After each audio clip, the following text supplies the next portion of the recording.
welcome back from the weekend, everyone. I am Melissa Enoch, and this is your Money Moves Monday. And I am Grace Agbaragu here at the FMDQ Archives in Lagos. It's Monday, September the 8th. Let's now begin with your news now Monday. At the Intra-African Trade Fair in Algiers, Owando GCEO Wale Tinubu spoke on barriers to trade across the continent, calling out restrictive visa policies as outdated and discouraging for investors. Tinubu also noted that political instability and weak policy frameworks make markets unattractive, urging Africa to safeguard capital and create an enabling business environment. Let's now take a listen. If we look at what other continents have done, I think that even if we were able to double it over the next 5 years, that would be a huge plus. But I think the reality is that we can. One of the key things that's happened in Nigeria really has been a major refinery being built by the Dangote Industries, 650,000 barrel a day refinery. Africa imports its refined petroleum products. It's a net importer.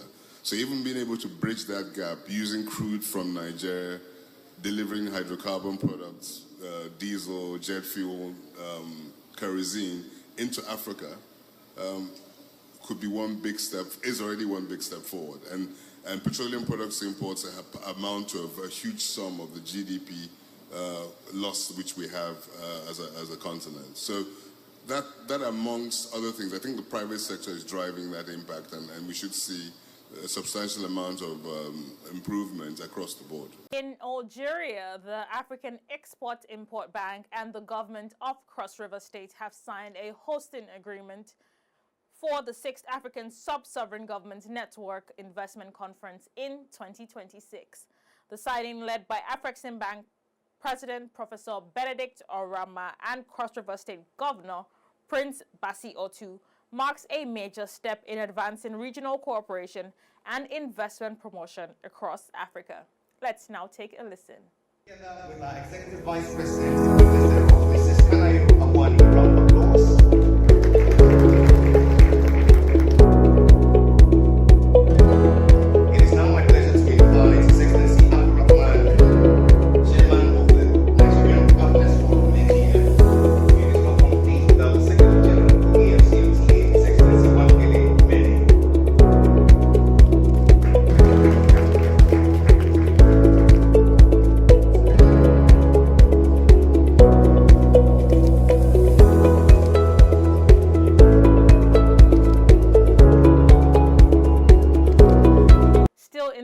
Let's now turn our attention over to live updates from the Intra-African Trade Fair 2025 in Algiers, where former President of Nigeria, Olusegun Obasanjo, is currently speaking. And when I got to Angola, I was walking around. I said, look, what can I import or what can I export to Angola from Nigeria? I made the inquiry. You won't believe it is noodles. They call it Indomie in Nigeria. Right. Children love it, even adults love it. So I came back to Nigeria and I said, I went to the noodle makers, manufacturers. I said, look, can I get this? Oh, you get as much as you want. Then, so I've got demand. I've got supply. Remains transportation. So I decided to go for transportation. I went to a port, Calabar Port, and what I got are local ships that are smuggling. They say I should use that. So I ran away from it. How do you hear Obasanjo is using smuggling ship to go? Now, but we can have thriving coastal shipping. Sure. And it will be good for everybody, and we will be able to transact and to move.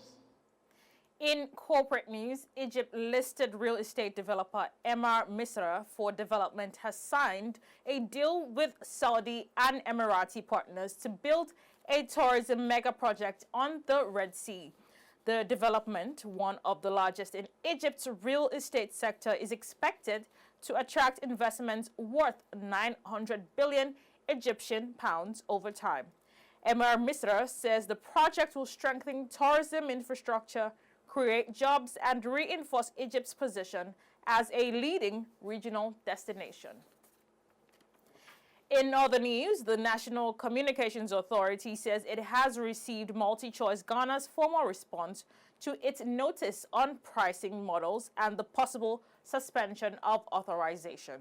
The regulator confirmed that MultiChoice will fully participate in a stakeholder committee directed by the Minister of Communication, Digital Technology and Innovations to review DSTV pricing in Ghana. MultiChoice has also pledged to respect due process, the laws of Ghana, and the outcome of the committee's work. The first meeting was held earlier today. Finally, on News Now, the International Monetary Fund has cut Angola's 2025 growth forecast to 2.1% from 2.4%, citing weaker oil output and exports. The fund warned of rising debt risk, urging Angola to curb borrowing and spending while allowing greater flexibility in its exchange rate. It also noted that the country's heavy reliance on domestic and short-term debt could weigh on banks and undermine investor confidence. I am Melissa Enoch, and that is it for your Monday's News Now. The show returns shortly with Grace at the archives room for our markets rounds.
Welcome back to Money Moves. Let's now go over to Grace for today's markets review. Hello there, Grace.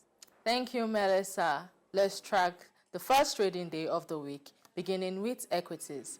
Here in Nigeria, the NGX All-Share Index closed at the positive of 0.30%.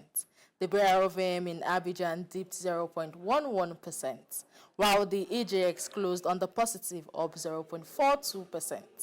Morocco's MASI was down 0.30%, while in South Africa, the JSA gained 1.06%. Let's do a quick round on some of the Pan-African currencies.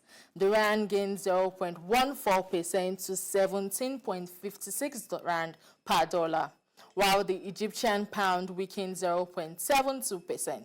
The CFA franc fell 0.63%, and the Kenyan shilling firmed 0.05%. Meanwhile, the Moroccan dirham fell 0.42%, and the naira also slipped 0.94% to 1,509 naira 83 kobo at the official window. Let's switch into the commodities data deck, beginning with energy prices. Brent crude rose 2.03% to $66.83 per barrel, while US WTI also gained 2.02%. Natural gas jumped 2.85%, and ROBOB gasoline added 1.72% as of 12:47 GMT.